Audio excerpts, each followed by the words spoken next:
Hello and welcome. I am Scrapperlock, and this is our, believe it or not, it doesn't look the same, but it is in fact our Silver Phoenix, our martial arts super reflex scrapper on the City of Heroes private server, the Everlasting server. This is the unofficial roleplay server, and the last thing I did with this character was to join a superhero group called the United. It is a roleplay group with, looks like about 20 or more people in it already. Um, I did a mission with them where they introduced my character. We introduced my character to the team and several other characters. And it was super fun. It's the first 8-man mission I've done since returning to City of Heroes, and I was very rusty at it. In any case, that part is over. One of the things I decided I wanted to do, because my character is a university student, and now I have people to roleplay with in both her secret and her hero ID, I decided to make a student uniform for her. They gave her a backpack because she's going to school, and I gave her, a shirt and a skirt and some bobby socks, and so she looks like a typical student going to school. So I've got her in her secret identity costume right now. I really wish, and I tried to ask the developers for this in 2002 when the game was still in development, and I guess they couldn't figure out how to do it, or they didn't think it was important enough, but I really wish that the name could be switched into her secret ID name. Like if you could reserve your public ID and your secret ID as two different names and switch between them, it would be quite nice. But in any case, this is her secret identity, and she doesn't wear a mask in this identity, obviously, and she's got a backpack because she's a student, and she's got all her books and stuff. And it turns out that a couple of the members of the superhero group are actually professors at Paragon University. One teaches astrophysics, and the other teaches like nuclear engineering. And so this character is a math student. She's really good at math, and she wants to be an engineer. And so I don't know if she's going to do nuclear engineering. I was thinking more of like building bridges and stuff, but like architectural engineering. But it's possible she might actually have some of these professors for her intro classes at some point. So I thought that was kind of cool. So I decided to make up a secret ID for her just for that purpose, so that if I want to roleplay that, I can. So the other thing I did was I gave her an identity change emote, which looks like this. And that looks pretty cool, and now she's back in her superhero ID, and is the Silver Phoenix you are used to seeing. So all of our missions are done from the previous story arc, because we could just completed it, right? We just completed the Bonefire arc, this one. And we've done 4, and we have 2 souvenirs from the first arc, and then 1 from each of the others. And now it's time to get into our contacts and see what we have. So we have a Skyway City contact, 2 Steel Canyon contacts, and we've completed the arcs for these guys. So now it's time to do another Steel Canyon. Let's do Athena Curry. I think she does give us a story arc. I'm not sure which one. So I'm going to go ahead and, whoops, I'm still not used to this. I'm still getting used to combat jumping, or super jump. We're going to go to Athena Curry and get started on her missions. She probably won't give us a, Steel Canyon North. She probably won't give us a story arc right away, because it takes a couple of missions from a contact to get that, but we definitely will, hopefully will eventually get another story arc from her. Again, I also want to mention, I actually used a free token to change this costume. It would have cost 16,000 influence to change it if I hadn't used the free token. We have tons of influence now, because I sold one of the salvage items that was orange, and it was worth 600,000 influence. Somebody paid me, I put it up for like 300, and somebody paid me 600,000 for it on the auction house. This thing, the plasma capacitor, also sells for about 600k. So if I wanted to, I could have over 1 million. I just think that's crazy. I am kind of trying to have a vanilla experience as much as possible, and even having 700,000 influence at this point is a little silly. But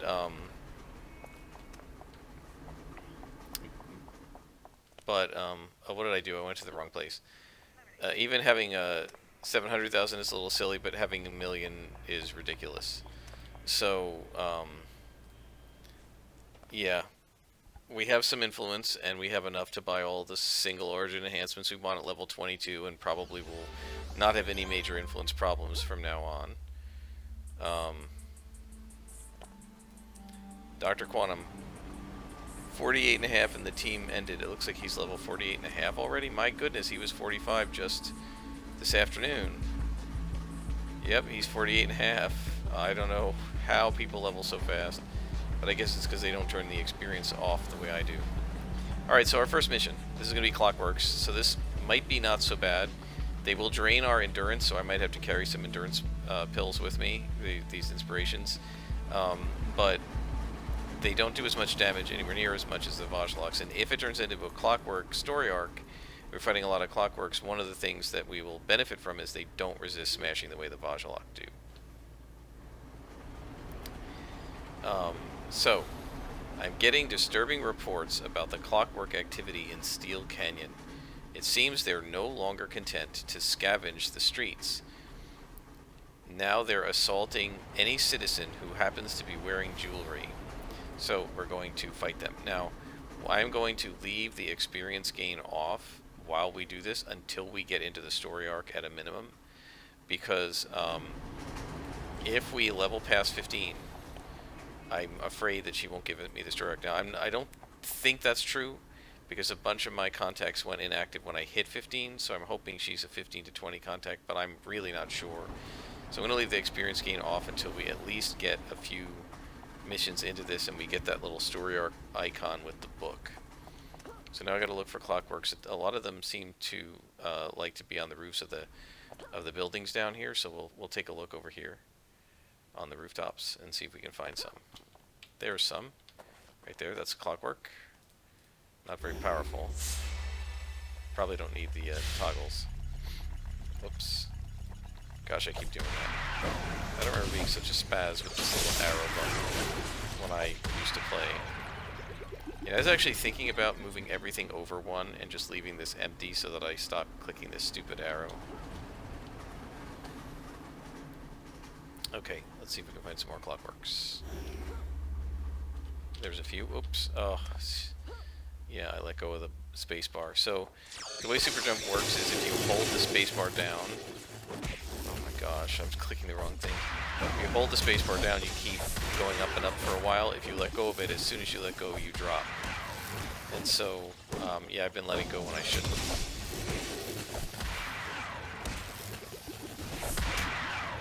These guys take huge amounts of knockback. They're not very resistant to it. And they also are very vulnerable to smashing. So if we take a look, let's see what Crane Kick does. 71, well, these guys aren't even level. Let's wait until we get even level ones and we'll look at how much damage compared to the Vajlocks they're taking.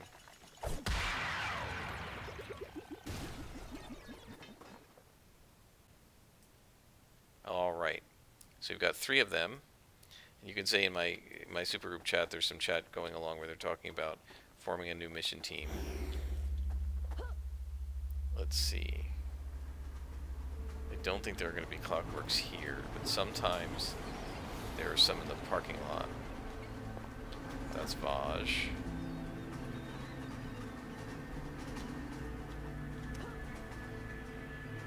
Oh, there's 2 more. Oh, a whole bunch more. Cool.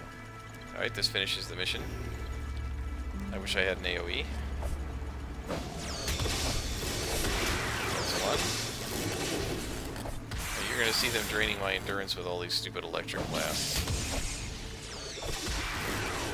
You definitely need focus senses against these guys, much more so than focus fighting. Focus senses being the ranged defense. Oh, that guy went off the building. We gotta go chase him now, because he's been aggroed, so we don't want him to attack somebody else. And that's the end of him. So now I can go back to Athena Curry, which will be very easy to do, because she's right up here. And we will turn in this mission. I absolutely love Combat Jump. You're going to hear me say that over and over again. Alright, so thank you, Silver Phoenix, and available missions. And we've got a story arc right away. This is perfect, so we can actually turn experience gain back on. The Clockwork Captive. The Clockwork are becoming a serious problem. There is another nest somewhere in this city, but we are having a hard time finding it. Maybe you could hit the streets and take down some clockwork. So we're going to have to do this over again, which is kind of silly. But we're in this story arc, so I'm going to go ahead and turn XP gain on. And we will alternate by mission. So last mission we didn't, this mission we will have XP. Let's see, does it say where? Maybe it doesn't say where they are, and I'm not sure. I think there are some over here. I would like to get some higher level ones. I don't want to just keep fighting level, like, 9s and 10s. Oh, that's the 13, okay. No, but that's not clockwork, okay. They do like to hang out on tops of the buildings. Here's some 10s again. Ugh. Well, let's just get it over with so that we can get into the real missions.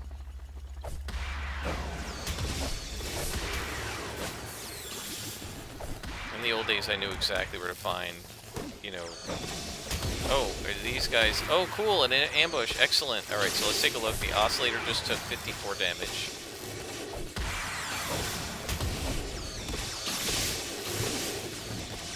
That's really cool. They ambushed me. So the oscillators are taking 54 damage from Crane Kick. So let's see what it says Crane Kick does. Right? Cog also took 54 and massive knockback. Okay. That's quite the ambush. Yeah, that's 4 white cons ambushed me. I did not realize they were going to do that. Yeah, so ambushes are definitely in the game. Ugh, I missed.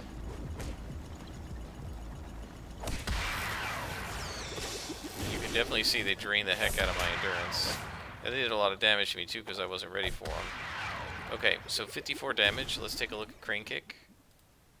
The base is 48. So not only are they taking full damage, they're actually taking extra. They're vulnerable to it. Okay, so let's take a look at the rewards. We got some experience and stuff. We got 3 more clockworks we have to fight. Let's go ahead and rest.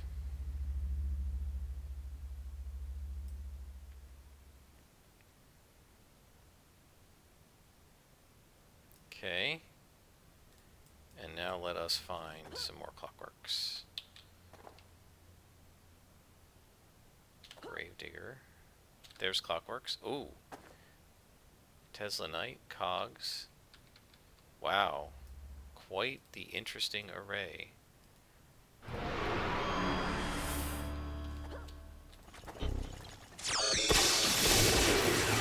This is going to be a tough fight.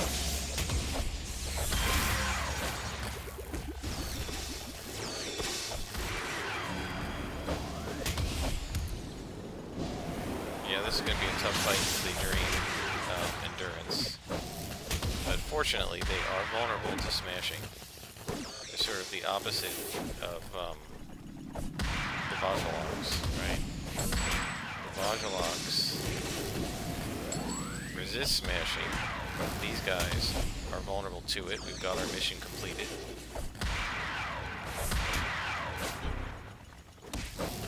Oh no, not yet. One more. Ouch. That's the mission complete. Should be okay now. I know you're seeing my health go down to the orange, but there's only one guy left. And he is vulnerable to me. They take knockback, so that's good. Where is he? There he is. And he's done. Excellent. Look at all these enhancements that we can't use. Put them over on the side here. More influence. Excellent. And now we rest. And we call Athena Curry. And she says, look at this. It looks like someone is being imprisoned by the clockwork. We're making a huge difference. And then the second mission is, we've uncovered another nest of clockworks. I need a hero to get down there and clean it out. So now we're going to be fighting a nest full of clockworks. But since we did experience on the last mission, it's time to turn that off again. No XP. So we gotta go to Atlas Park. Here we go. One of the things I haven't really mentioned, and I know I've been really a spaz at doing super jump, but one of the things you can do with super jump, and I'm going to just see if I can show it here, probably not, is so you start low, right, and you're like, I want to get up really high, like onto some of these higher buildings, and you can't just jump up there, right? So let me show you, like with this building, if you jump straight up, you can't get anywhere near the top of it, right? But what you can do is use lower buildings to get up as a base, to get up to higher buildings, right? Which you can use as a base to get up onto, say, a balcony here, right? To get up onto higher buildings, right? And you sort of go up in increments until you are able to reach these taller buildings. I'm not going to get quite that far, but you get the point. So you can use, you know, increasing height little by little, right? And don't underestimate the value of even a 2 or 3 story building to get you a little bit higher, and you can kind of twist your way around to just get onto higher and higher rooftops, right? Until you can get to the height that you want. You see? So that's just a little, you know, I'm not as good at it as I used to be. I used to be so good at super jump, and I will get better at it as I practice. But that's just kind of some of the tricks you can do to, I mean, like literally I used to practice I would find the tallest building in a zone, and I would start from the lowest point, and then I would just, like a puzzle, go through the zone, hopping away until I could get to the very top. And it gets easier as you level, because super jump gets better as you level, and if you put a single origin enhancement on it or something, it gets even better. But it is possible to get higher and higher and higher by just doing this business where you just keep hitting, you know, taller and taller roofs, right? And you just keep looking for the next higher roof and the next higher roof, and you just keep letting yourself drop and then hit the next roof until you get really, really high. You know, but then you just gotta watch it when you come down, because it will do damage to you. But 48 damage doesn't matter too much to us, since we have like, well, 100 and we have 300, 400, 388, right? So 40 damage is nothing. All right. So we're now at our next mission, and I will do this one and then stop. So this is our search. No, this is what I want to do. This is our search for clues. Check out the clockworks and search for clues. Okay. Here we go. Hopefully I won't need any particularly strong inspirations in this one, but we'll see. I mean, that last one where I got beaten up a little bit, there were 2 lieutenants and 3 minions, and they were all +1 to me. That shouldn't be this way in this mission. Yeah, so this won't be hard at all. Okay, let's start with this guy. He's just going to go down fast. Not if I miss him, of course. Okay, so he's done. And now Cannon Knight. And so they're going to take full damage, pretty much. He takes a little bit less because he's a lieutenant. But they're going to take very little damage from this thing, this throwing knife, because they have lethal resistance. And, you know, I've been really debating whether I should to fill out the attack chain, take Cobra Strike, which is also going to be useful for disorienting, right, versus taking Focus Chi. I really wanted it in the last mission with the group, because we were fighting Sky Raiders, and Sky Raiders have shields, and Focus Chi increases your accuracy. And I kept wanting to hit that before going after the guys with the shields, because that's what I always used to do years ago, was hit Focus Chi, and then I would be able to hit them and take out the shield generators, right? And then the shields drop for everybody. So I don't know. I mean, the merits of a closed attack chain with weaker attacks, or an unclosed attack chain where you have to wait and use Brawl, but you can hit and do extra damage every time. So I'm really not sure. So we're looking for clues. That means we got to make sure we clean this entire thing out. And we look everywhere. We don't miss anything, because one of the clockworks could have the clue. Right? Like, it could just be that if you defeat a certain clockwork, you get a clue. It's probably a glowy, or it could be a lieutenant or a boss. Like one of these guys. I just don't know.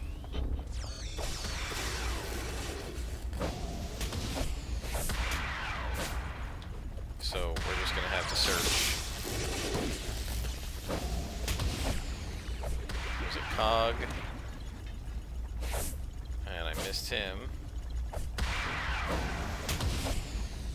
Alright. So we have been through this area. No glowies. How about over here? Oh, there's a guy, Cannonite. He's a lieutenant. You can see how much easier these guys are than Bajaloks. Right, imagine a Mortificator and an Abomination instead of these two. How much easier it is. I have to take a knee in these missions. If I do, it's going to be for the endurance bar, not the health bar. Right, and with the Abominations and the other Vajaloks, it wasn't because of the health bar. It wasn't because of endurance, it was because of health. We're very close, 1 bar from leveling. So the next mission after this will almost certainly do it. Is there anybody, oops, is there anybody over here? No. Okay. But there's somebody here. This is +1.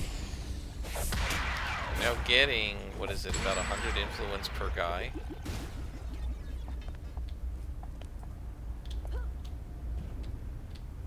Right? Let's see how much it is for a white con. I hear a glowy. I see a glowy. Right there. Missed.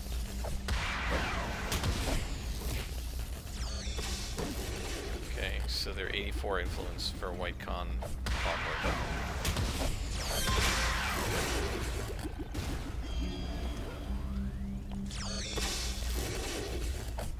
Again, fighting some minions is just no trouble with these guys. Look how much damage they take from smashing. I remember having an invulnerable super strength tank, and I would purposely look for clockworks. So we found a clue. And the clue says, bulletin board note, you found a note in a clockwork nest. It reads, the prisoner will cooperate or he will suffer the consequences. All must serve the mighty purpose of the Clockwork King. Oh, this might be the Clockwork King story arc. Oh, that is so cool. I haven't played this in a long time either, guys. I think I only ever did it maybe once. I never ended up getting into it with some of my characters. I outleveled it, or I chose to do a different story arc, or what have you. This time I'm trying to get every story arc I can get my hands on. Apparently there's a guy over here. Is he upstairs? I certainly don't see him.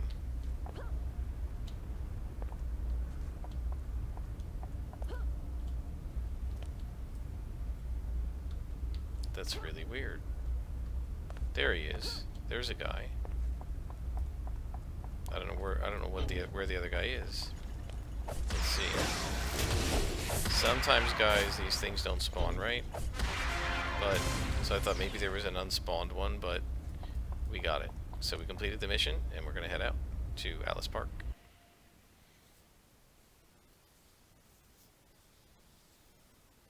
I'll tell you, it's really fun. I'm really happy to be on a supergroup. It's very cool. One of the things I didn't check was supergroup costume. I don't know if they've set that. I'll try that in a sec. Let's talk to our contact. We have her phone number. Let's call her up. And it says, this note you found certainly does make it seem like someone is being forced to help the Clockwork King. I will get word out on the street. Maybe we can find this man before it's too late. The note on the bulletin board the note on the bulletin board, the engraved clockwork robot, they both point to the same conclusion. Someone is being forced to work for the clockwork. Then we ask about available missions, and she says, according to the leads from your 2 clockwork missions, someone is being held captive by the clockwork. I've had all my heroes working on this case, and I have had a lead on the place where this guy is being held. It's an abandoned warehouse. It's always an abandoned warehouse. Oh, I wonder if they just, in Atlas Park, I wonder if in Paragon City they just leveled every abandoned warehouse. You know, they might, like, reduce crime by, like, 97% or something. Because it's always an abandoned warehouse. Alright, well, I'm going to stop this here, and I will pick this up again next time. I hope you enjoyed it.